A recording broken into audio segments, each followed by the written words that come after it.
Our favourite time of the week to talk to our favourite person in the world, the wonderful Megyn Kelly, joins us from the United States. How are you, Rockstar? I'm great. How are you? Oh, look, you know, I'm always great, but I've just done a new level because Australia was touched by greatness in the past few days. You know, I know that this little old island continent doesn't make a lot of news around the world, but we were changed for the better because a true global leader just graced us with her presence for a day and a half.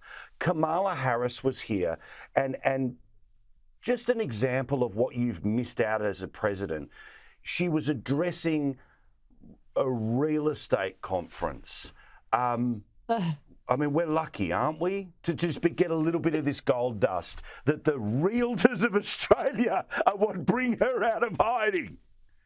Like, for what lessons exactly? First of all, she's never been a salesperson. Don't you have to know sales and very well to be a realtor? Like, that's one of their greatest skills. You'd think they'd want somebody who is an excellent salesperson. She's never been in the public sector doing any sort of sales work whatsoever, other than her fake little stint at McDonald's.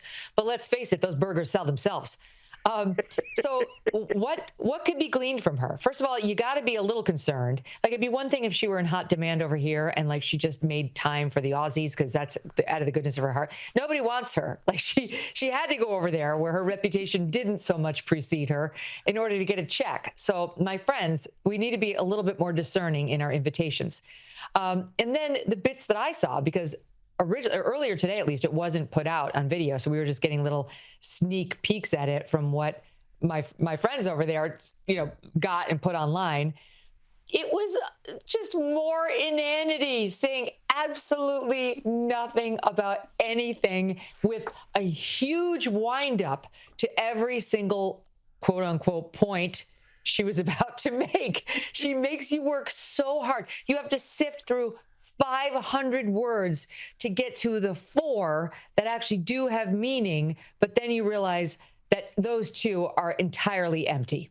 Now, I would hate to suggest that somebody like Kamala Harris is basically just giving a version of the same speech wherever she goes, which, of course, is the laziest possible thing, and they get paid a huge chunk of change.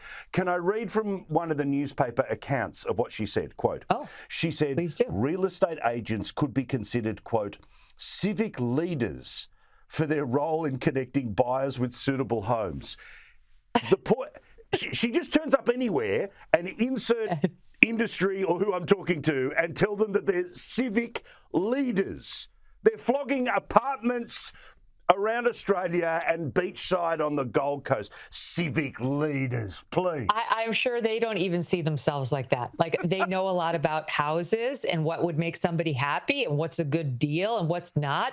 But civic leaders, what is that? That's like your preacher, probably your mayor, I don't know, some activist in town who's taken up an issue that's important to the town, like no windmills offshore. I don't know, but it's probably not the realtor. And that's just, of course, her empty pablum, because CAA took her on as a client, this big agency that I used to be with too. And I'm sorry to tell you, but you guys were the only takers. So someone was really excited until they found out, like, literally no one else wanted her. I shudder to think what the check looked like. They cannot get her any gigs over here. No one wants to hear from her. Not only could she not sell real estate the way the people listening to this show likely can, she couldn't sell herself. So why would you think she would have something of value to say to you about sales, which is the business of real estate? Like, she didn't win the presidency. She didn't win the nomination ever. She couldn't. She failed miserably when she actually did run. She couldn't sell herself as an inspirational woman, nor as a woman from Puerto Rico or Jamaica or where her accent's from. She couldn't sell herself as any of those things. All she really is an out-of-work lawyer. So, I mean, maybe you should ask her about contract law. She might be able to say something valuable on that front. Otherwise, it was a waste of everyone's time. See, I was disappointed that she didn't try an Australian accent because, as you say, during a campaign, there she was, if she was in the South, she'd try to sound a little Southern. And what was it that your daughter, doesn't your daughter have a little piece of advice as to how you can try to sound a little Australian? Sound Australian. You say, razor blades. Razor blades. Yeah. Hi, I'm Kamala Razor Harris. blades. Have you got any razor blades? See, that would have worked. It would have worked. Maybe I was trying to think. What I'm actually saying is rise up lights. I'm in American English, I'm saying rise up lights, but it translates into Australian English into razor blades. but I sound like a local, don't I? Absolutely, and you are welcome on any of our conferences anywhere, and they'll pay you better than she did. All right. Oh my God, I know. I should be offended that I wasn't invited first. I'm much bigger in Australia than Kamala Harris is. Where's my invitation, realtors? Mate, I'll give you the tip. There isn't a town in this country where somebody wouldn't be willing to put you up in a spare bedroom, all right? That's the type of joint we are. You know, there's lovely hotels, there's beautiful resorts, but, you know, come and stay at some mate's house. I accept. You're always I'll be welcome. there. I'll bring my favorite pillow. Now, I can't believe there's still a little bit of reverberation from this book, and well done for the way that you turned Jake Tapper inside out. It was ridiculous. But there's another bit about Kamala, right? Which is that Kamala Harris was, of course, sent out to pretend that Joe Biden hadn't died during that one and only debate. She goes out, she basically says, yeah, you know, bad start, strong ending. And Anderson Cooper, because we had all seen this happen in real time, just kept asking, going, hang on, is this real? What's going on? Because, you know, they all had to act shocked about what you and I have been talking about for the full 4 years of his presidency. But what about the entitlement that sort of says it all about what one half of American politics deals with the media, that they think that the media is there to shield them, that the media is there to change the subject on their behalf, and she ends up calling Anderson Cooper an MFer because, God forbid, he kept asking her the obvious question. Oh, yeah. They're not used to that. They're very offended when the media turns on them. This is not the media's role. And this is one of the many reasons why conservatives are just so much tougher than the far left and most on the regular left, too. Let's be honest. Like, we're all used to being under attack all the time. Like, not just you and me who are public facing, but the audience on this show knows exactly what I'm talking about. Like, it's happened to them in their personal lives. It's happened to them on Facebook. It's happened to them, you know, on Twitter, whatever, at their place of employment or at their neighborhood barbecue where they share an opinion that's not acceptable. Like, I like Trump. And suddenly they have to deal with it. Like, you get cross-examined, you get judged, people are up in your business. They ask questions they should never be asking that are totally inappropriate.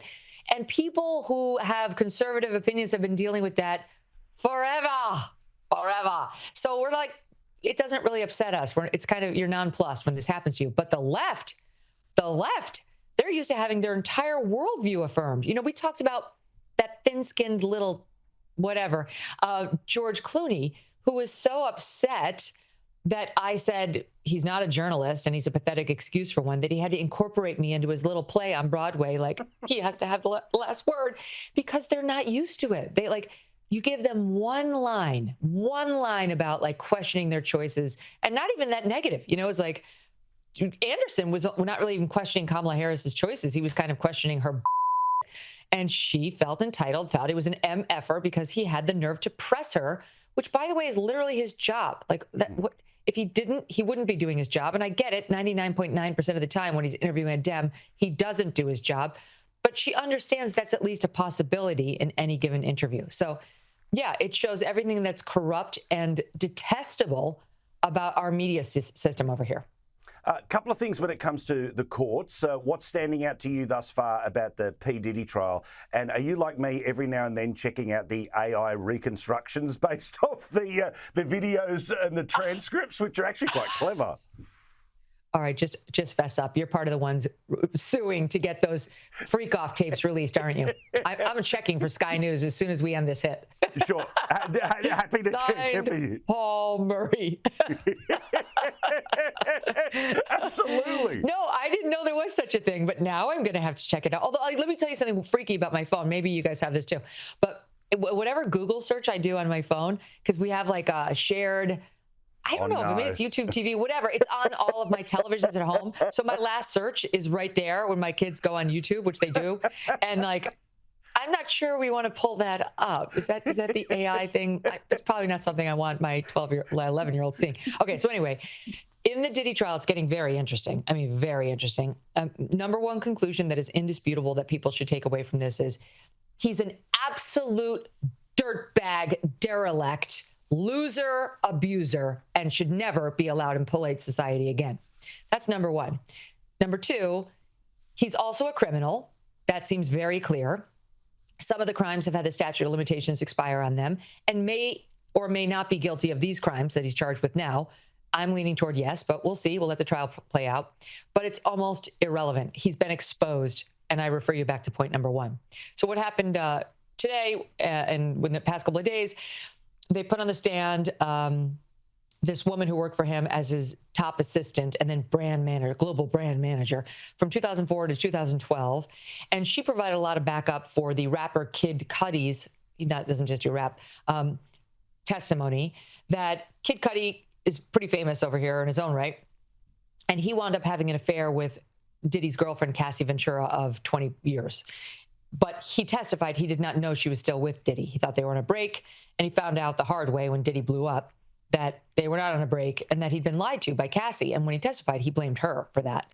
But he also was a little miffed that he believes Diddy broke into his home, unwrapped his Christmas gifts. It was around Christmas time before he could give them, locked his dog in a closet, and disconnected and moved his security cameras. He suspected it was Diddy. And then he suspected that Diddy shortly thereafter cut a huge hole in the top of his Porsche. There are pictures, and threw a Molotov cocktail in, completely ruining the Porsche. And now we had testimony from this assistant whose name is Capricorn. All I can think of is Billy Ray Valentine from Trading Places. Capricorn, Billy Ray Valentine, Capricorn. So Capricorn took the stand today, and she backed up that whole thing. She said she was home. Diddy came over to her house. He's like, get in the car. I'm going over to Kid Cudi's. I'm going to kill that MFer, or the N-word. He used the N-word. I'm gonna go kill him. And he had a handgun.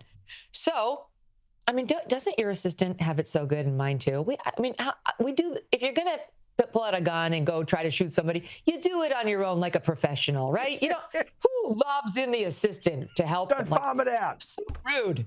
That's like you're an HR complaint waiting to happen. Hello. Anyway, so she gets in the car with him.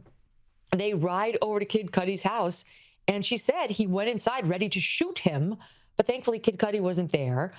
And she called Cassie Ventura on the phone, like, oh my God, he's about to kill Kid Cudi. And Kid Cudi was with Cassie at Cassie's place, I guess. Meltdown ensues. And then sure enough, shortly thereafter, it appears that he found Kid Cudi. Oh, Kid Cudi drove by. That's what happened. He drove by, and Diddy saw him, and like a smart man, Kid Cudi took off, and he chased Kid Cudi. And this woman testified to all this crazy stuff. She testified that early on in her employment, I think it was, I don't remember how early, but in her employment, she was accused of stealing diamonds from Diddy, like a necklace, a watch, a ring, because she was supposed to transport them, and some of them went missing. So a security guard grabbed her, took her to, I think it was 1710 Broadway. She remembered the address, an abandoned skyscraper in New York, and for 5 days interrogated her in a polygraph to see if she had lied, and saying if she failed, he was going to throw her in the East River. This is, again, we really need to sit down with him, because when you are upset with your assistant, you can say, is this job working out for you? I expect you to do better. Did you steal from me? But, you really can't throw them or threaten to throw them in the East River. It's HR 101, Paul Murray. I don't know if they go over these things at Sky News, but at the MK show, we know that is bad, and we would not allow it. So this gal, she added a lot today, a lot. Well, from Capricorn to Paul Murray Cancer to Megyn Kelly Scorpio, I think it is. We bid you nothing but the best, my love. Thank you. Always a pleasure. Now I want to work out what's the Cancer. If the Scorpio dance is this, then what's the Cancer one? I'm supposed to just be a crab like this at the end? That's not as exciting. No, Cancer. I mean, it's not Scorpio. The best. It shares a name with an illness, so it's, I know. I don't know. My husband, he's a Virgo. He hates his sign. I'm like, why? He goes, it's just so like. The heart, like the guy, the symbol looks like he's. Yeah, it's very weak. He's not wrong. See you, Nella. See you next week.